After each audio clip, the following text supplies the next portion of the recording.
आज की इस वीडियो में आपका बहुत बहुत स्वागत है। आज हम लोग क्लास 10th का प्रश्नावली 3.4 का प्रश्न नंबर 1 का पार्ट 2 सॉल्व करेंगे। प्रश्न नंबर 1 में आपको दिया गया है कि निम्न समीकरण के युग्म को विलोपन विधि तथा प्रतिस्थापन विधि से हल कीजिए और कौन सी विधि अधिक उपयुक्त है बताइए। मतलब इस दोनों समीकरण को आपको हल करना है और कौन सा विधि आपको अच्छा लगा या कौन सा विधि आपको आसान लगा ये आपको लिख कर बताना है। तो चलिए इसको हम लोग सॉल्व करते हैं। तो सबसे पहले हम लोग विलोपन विधि से हल करेंगे, उसके बाद हम लोग प्रतिस्थापन विधि से हल करेंगे। तो चलिए सबसे पहले इसको क्या करते हैं कि समीकरण 1 और समीकरण दो जो दिया है उसको लिख लेते हैं। तो समीकरण 1 इस हो जाएगा 3x + 4y और इक्वल टू में 10। तो इसको लेट कर लेते हैं समीकरण 1 और इसको लेट करते हैं 2x माइनस में 2y इक्वल टू में 2। तो इसको लेट कर लेते हैं समीकरण 2। तो समीकरण तो जो दिया था उसको लिख लिए। अब इसको हम लोग सबसे पहले विलोपन विधि से हल करते हैं। तो हम लोग लिखेंगे विलोपन विधि। क्या लिखेंगे? विलोपन विधि लिख लिए। उसके बाद क्या करते हैं कि विलोपन विधि से हम लोग इसको हल करेंगे। तब इसको समीकरण को लिख लेते हैं कि 3x अब प्लस में 4y इक्वल टू में 10 और उसके बाद क्या हो जाएगा आपका हो जाएगा कि 2x और माइनस में 2y इक्वल टू में 2। तो ये आपका समीकरण 2 आ गया। तो इसको सॉल्व करने का तरीका आप जानते हैं। आपका मन है तो y को विलुप्त कीजिए, विलुप्त करना मतलब गायब कीजिए, या x को गायब कीजिए। वो आपके मन के ऊपर है कि आप x को हटाना चाहते हैं या y को हटाना चाहते हैं। तो देख रहे हैं कि इसमें y का गुणांक 2 है और इसमें y का गुणांक 4 है। तो इससे पहले बना जो इसका पार्ट 1 में था तो आपको हम बहुत अच्छी तरह समझाए थे कि किस प्रकार से इसको सॉल्व करना है। तो जो नीचे वाला y का गुणांक होगा वो गुणांक से हम लोग ऊपर वाला में गुना करेंगे। क्या आपसे बोले कि जो नीचे वाला y का गुणांक होगा वो गुणांक से हम लोग ऊपर वाले समीकरण में गुना करेंगे और जो ऊपर वाले समीकरण में जो y का गुणांक होगा वो गुणांक से हम लोग नीचे वाले समीकरण में गुना करेंगे। इसमें y का गुणांक 4 तो नीचे में हम लोग 4 से गुना करेंगे और नीचे वाले समीकरण में y का गुणांक 2 है तो 2 से हम लोग ऊपर वाले में गुना करेंगे। उसके बाद हम लोग क्या करेंगे सबसे लिख देंगे। तो हम लोग क्या किए कि समीकरण 1 में 2 से गुना तथा समीकरण 2 में कितना से गुना किया? समीकरण 2 में 4 से गुना करने पर क्या लिखे हम लोग कि समीकरण 1 में 2 से गुना तथा समीकरण 2 में 4 से गुना करने पर। तो ये 2 से जो हम लोग मल्टीप्लाई किए हैं तो 2 से मल्टीप्लाई इसमें भी होगा, इसमें भी होगा और इसमें भी होगा। तो गुना करके लिखे 3 में 2 तो 6x हो जाएगा और ऐड है तो ऐड लिखिए। 4 में 2 से गुना करेंगे तो 8y और इक्वल टू कितना हो जाएगा? 10 में 2 से मल्टीप्लाई करेंगे तो 20। उसके बाद क्या करता है 4 को इससे करेंगे तो 8x और माइनस तो माइनस लिखे 2 को 4 से गुना करेंगे तो 8y और इक्वल टू में कितना हो जाएगा? 2 में 4 से करेंगे तो 8। तो देखिए आपका नया समीकरण बना। तो इसको नाम देते हैं समीकरण 3, इसको नाम देते हैं समीकरण 4। तो हम लोग क्या देख रहे हैं कि एक प्लस में एक माइनस में, एक प्लस में 8y है और एक देख रहे हैं कि माइनस में 8y। तो दोनों क्या करेंगे आपको बताए थे कि जब विपरीत चिन्ह रहेगा, जब विपरीत चिन्ह मतलब कहने का मतलब कि एक प्लस और एक माइनस में रहेगा तो हम लोग क्या करते हैं कि जोड़ते हैं। तो लिखेंगे जोड़ने पर। तो जोड़ने पर कुछ इस प्रकार से करिए और देखिए प्लस में माइनस में तो आपका कट हो जाएगा, मतलब कि कट जाएगा। तो इसको क्या किए जोड़ने पर तो आपका 6x जोड़ने पर तो प्लस लिखेंगे 8x और इक्वल टू कितना हो जाएगा? 20 या प्लस में आपका 8 हो जाएगा। तो 6x और 8x को जोड़ेंगे तो आपका हो जाएगा 14x इक्वल टू में आपका हो जाएगा 28।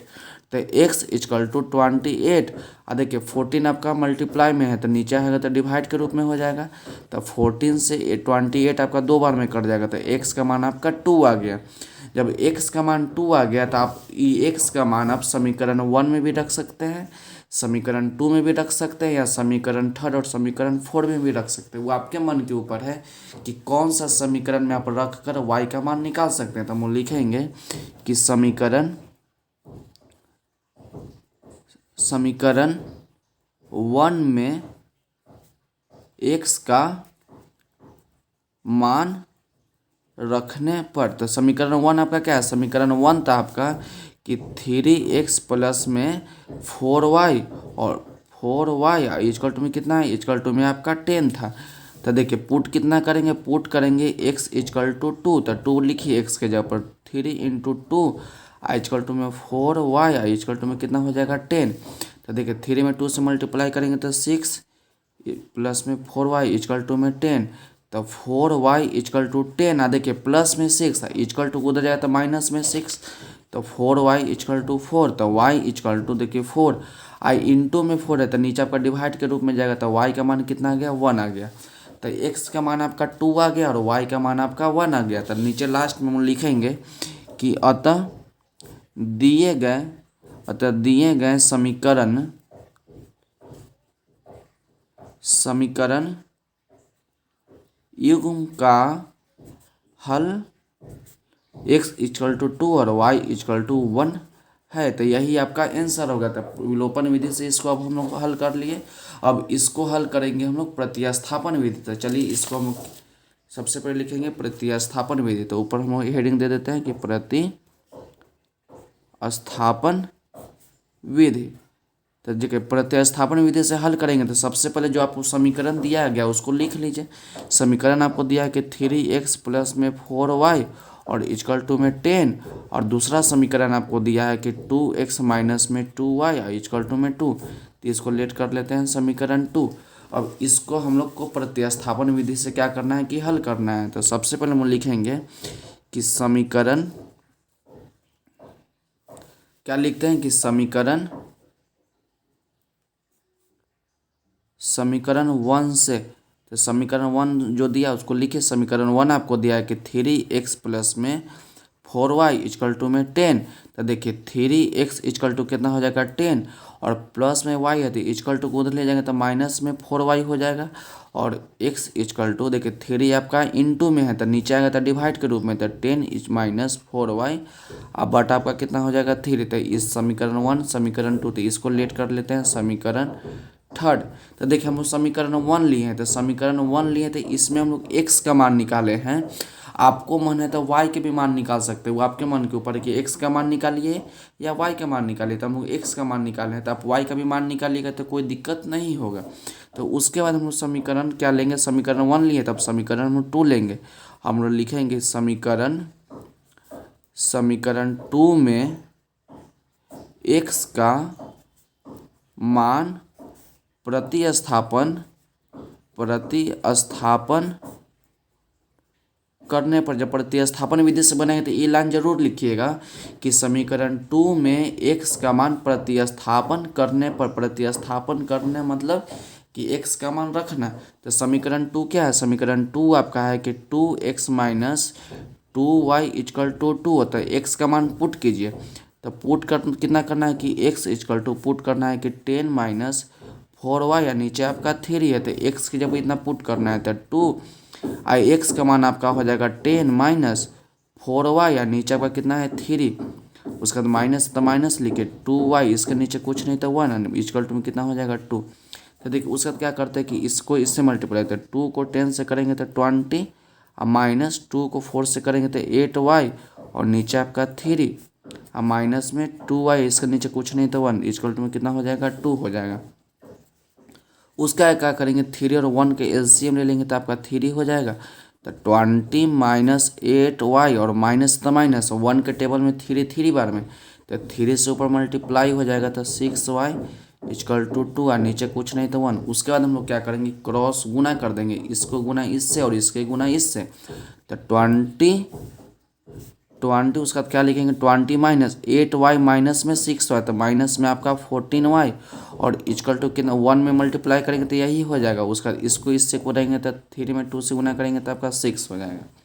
उसके बाद क्या करते हैं कि माइनस में 14y है तो माइनस में 14y लिख लेते हैं, और उसके बाद क्या करते हैं कि 6 और प्लस में 20, और इक्वल टू को उधर जाएगा तो माइनस में 20, तो माइनस में 14y इक्वल टू 6 माइनस 20, तो माइनस में आपका 14, तो माइनस से माइनस कट जाएगा, तो y इक्वल टू कितना हो जाएगा y इक्वल टू 14, इंटू में 14, तो इसको हटाइएगा तब डिवाइड में 14 चल जाएगा, तब 14 से 14 1 बार में कट जाएगा, तो y का मान कितना आ गया y का मान 1 आ गया। अब इस y को मान को हम लोग समीकरण थर्ड में क्या करेंगे, प्रतिस्थापित करेंगे। तो हम लोग लिखेंगे कि y का मान समीकरण थर्ड में प्रतिस्थापन